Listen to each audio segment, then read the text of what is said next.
Voting in person. Before an election, you'll get a poll card which tells you where your polling station is. Polling stations are open from 7 a.m. to 10 p.m. As long as you're in the queue by 10 p.m, you'll be allowed to vote. When you get to the polling station, tell the staff your name and address.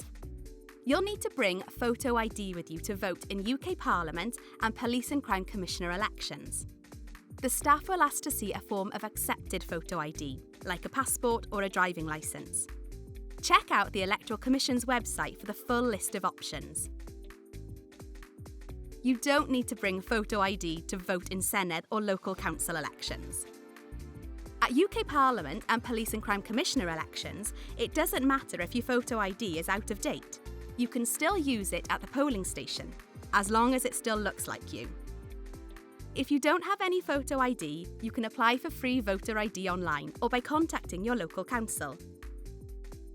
The staff at the polling station will then give you your ballot paper. Take your ballot paper into a polling booth.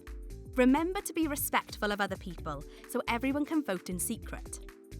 There'll be a pencil in the polling booth, but you're welcome to use your own pen if you'd like. Mark who you want to vote for on the ballot paper as it instructs. You may have 2 or more ballot papers for different elections.